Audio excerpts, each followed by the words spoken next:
Cultural Lens, the podcast where we challenge misconceptions and broaden our understanding of cultures worldwide. I'm Sophia, your host.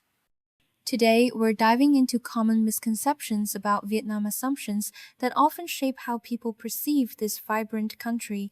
Joining us is Tasha, a cultural expert from Vietnam. Tasha, welcome. Thank you, Sophia. I'm excited to be here.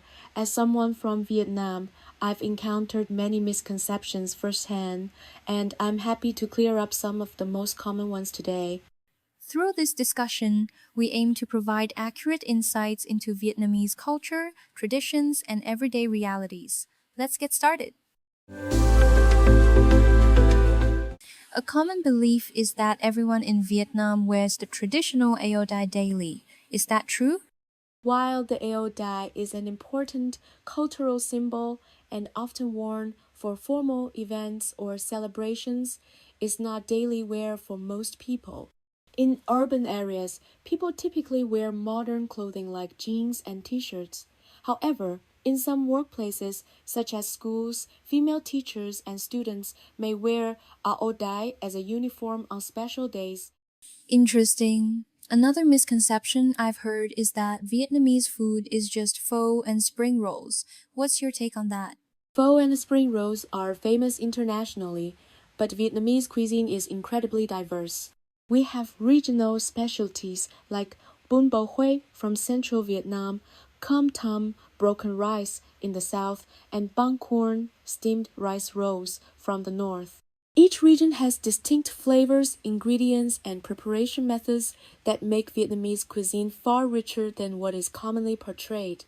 That's fascinating. What about the idea that Vietnam is still primarily rural and underdeveloped? That's an outdated view. While agriculture remains a part of our economy, Vietnam has rapidly urbanized in recent decades. Cities like Ho Chi Minh City and Hanoi are bustling economic hubs with skyscrapers, tech startups, and a growing middle class.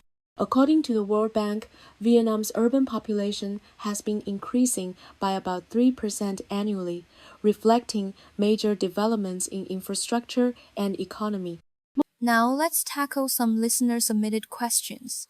One listener asked, do Vietnamese people all ride motorbikes because they can't afford cars?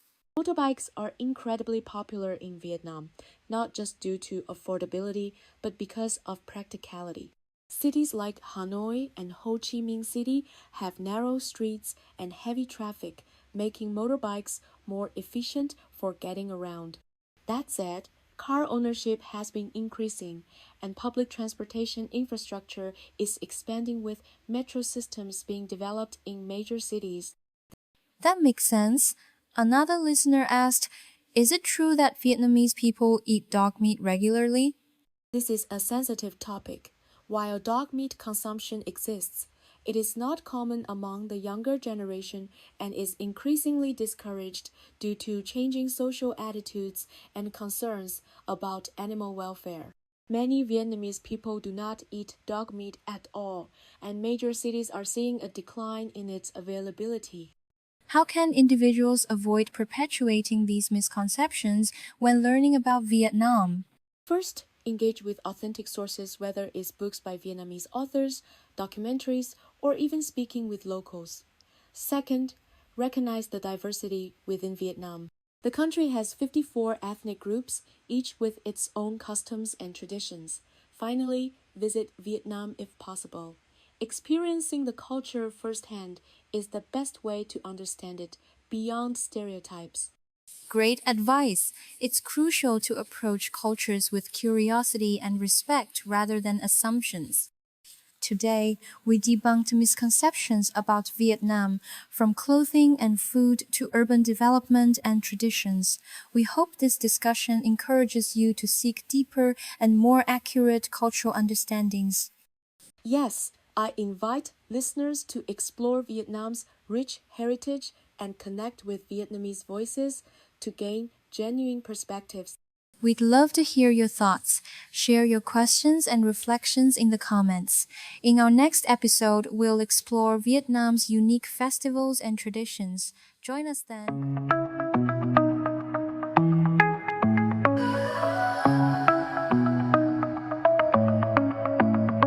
The clock ticks loud as the questions grow, a mystery thick like fallen snow. The curtain